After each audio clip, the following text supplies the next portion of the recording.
CPIM Pathanamthitta ജില്ലാ secretary Raju Abraham 24-നൊപ്പം ചേരുകയാണ്. 5 നിയോജക മണ്ഡലങ്ങൾ ഈ ജില്ലയിലുണ്ട്. 5ഉം കഴിഞ്ഞ തവണ LDF നിലനിർത്തിയതാണ്. ഇത്തവണ 5ഉം നിലനിർത്താൻ കഴിയുമെന്ന് തികഞ്ഞ ആത്മവിശ്വാസമുണ്ടോ? ഞങ്ങൾ കഴിഞ്ഞ തവണ 5 ആദ്യമായിട്ടാണ് ഞങ്ങൾ എല്ലാ സീറ്റിലും പത്തനംതിട്ട വിജയിക്കുന്നത്. അത് നിലനിർത്താൻ കഴിയും. ഞങ്ങൾ പ്രദേശത്തിൻ്റെ കണക്കുകളൊക്കെ നോക്കി.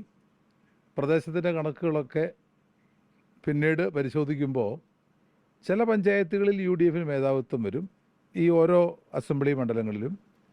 എന്നാൽ ഭൂരിപക്ഷം പഞ്ചായത്തുകളും LDF നിൽക്കും എന്ന കണക്കാണ് ഞാൻ കിട്ടിയിരിക്കുന്നത്. പക്ഷേ നമ്മൾ കഴിഞ്ഞ തദ്ദേശ തെരഞ്ഞെടുപ്പിലടക്കം വലിയ തരത്തിലുള്ള തിരിച്ചടി LDF ജില്ലയിൽ നേരിടേണ്ടി വന്നു. അത് ഒരുപക്ഷെ തിരിച്ചടിയാകുമെന്ന് ഭയമുണ്ടോ? കാരണം പല പഞ്ചായത്തുകളും ഇപ്പോൾ 12 പഞ്ചായത്തും ജില്ലയിൽ ഭരിക്കുന്നത് ഈ പറയുന്ന UDF ആണ്. സ്വാഭാവികമായിട്ടും അവർക്ക് അനുകൂലമാവുകയല്ലേ ചെയ്യുക? പഞ്ചായത്ത് തെരഞ്ഞെടുപ്പിൻ്റെ ഒരു വോട്ടിംഗ് പാറ്റേൺ അല്ല. ഇപ്പോൾ പാർലമെൻറ്റിൻ്റെ വോട്ടിംഗ് പാറ്റേൺ ആണോ എന്ന് ചോദിച്ചാൽ അതല്ല. പഞ്ചായത്തിന് വോട്ടിംഗ് പാറ്റേൺ മറ്റൊരു വോട്ടിംഗ് പാറ്റേൺ ആണ്. അത് പ്രദേശത്തെ വാർഡിലെ ആളുകളുടെ സ്വാധീനവും ബന്ധങ്ങളും ഒക്കെയാണ്. അക്കാര്യത്തിൽ LDF മെച്ചം സ്ഥാനാർത്ഥികളെ നിർത്തിയത് UDF ആണ്. അതുകൊണ്ട് UDF ജയിച്ചു.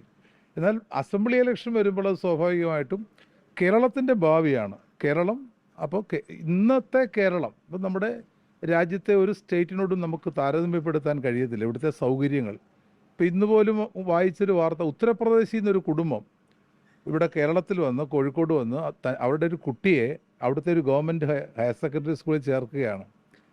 അപ്പോൾ ഇതാണ് ഒരു അവസ്ഥ. അപ്പോൾ ഇത് സ്കൂളിൻ്റെ കാര്യത്തിലും ആശുപത്രിയുടെ കാര്യത്തിലും റോഡിൻ്റെ കാര്യത്തിൽ മറ്റ് സൗകര്യങ്ങളുടെ കാര്യത്തിൽ ജീവിത നിലവാരത്തിൻ്റെ കാര്യത്തിൽ എല്ലാം 45ഓളം കാര്യങ്ങളിൽ നീതി ആയോഗ് അടക്കം 1ാം റാങ്കാണ് കേരളത്തിന് നൽകിയിരിക്കുന്നത്. ഇത് പ്രതിഫലിക്കും വോട്ടിൽ. സ്വാഭാവികമാണ്. ഇത് ബുദ്ധിയുള്ള ആളുകൾ, കാരണം ഇതിനെ വഴിതിരിച്ചു വിടാനാണ് UDF നോക്കിയത്. വിവാദങ്ങൾ ഉണ്ടാക്കി സർക്കാരിൻ്റെ പ്രവർത്തനങ്ങളെ മാറ്റുക. ഈ ഒരു പ്രവർത്തനമാണ്. വിവാദങ്ങളും ഈ നീതി ആയോഗിൻ്റെ കണക്കുമൊക്കെ നമ്മളെല്ലാവരുടെയും മുമ്പിലുണ്ട്.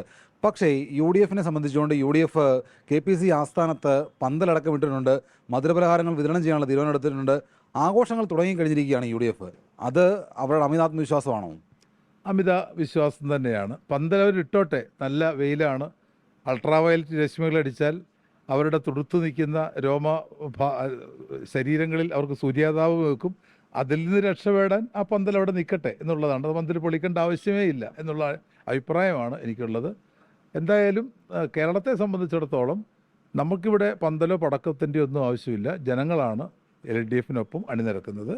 ആ വിജയം സുനിശ്ചിതമാണ് എന്ന കാര്യം യാതൊരു സംശയവും വേണ്ട. അപ്പോൾ എല്ലാവരും നോക്കുന്നൊരു മണ്ഡലം കേരളത്തിലുടനീളം അത് ആറന്മുള നിയോജക മണ്ഡലമാണ്.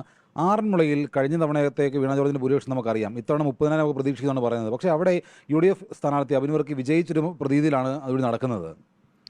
ആറന്മുള ഞങ്ങളുടെ യഥാർത്ഥത്തിലുള്ള കണക്കിൽ 3 സ്ഥലങ്ങളിൽ UDF മേധാവിത്വം കിട്ടാൻ സാധ്യതയുണ്ടെന്നുള്ളതാണ്. എന്നാൽ ബാക്കിയുള്ള പഞ്ചായത്തുകൾ എന്നുവെച്ചാൽ ഏതാണ്ട് 9 സ്ഥലങ്ങളിൽ 9 പഞ്ചായത്തുകളിൽ LDF ഭൂരിപക്ഷം കിട്ടാനാണ് കണക്കുകൾ സൂചിപ്പിക്കുന്നത്. അപ്പോൾ അങ്ങനെ വന്നാൽ ആറന്മുള നിയോജക മണ്ഡലം LDF ആവും. ഒരു സംശയം വേണ്ട.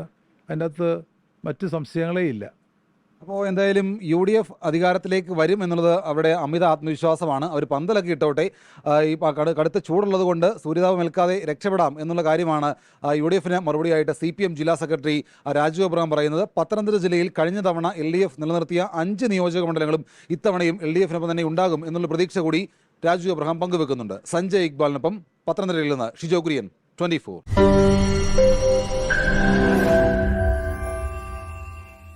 ലോകത്തെവിടെയായാലും ഏത് സമയത്തും 24 വാർത്തകളും ഓഗ്മെന്റഡ് റിയാലിറ്റി പാക്കേജുകളും എക്സ്പ്ലെയിനറുകളും വിശദമായി കാണാൻ ഞങ്ങളുടെ YouTube ചാനൽ നിങ്ങൾക്ക് സബ്സ്ക്രൈബ് ചെയ്യാം.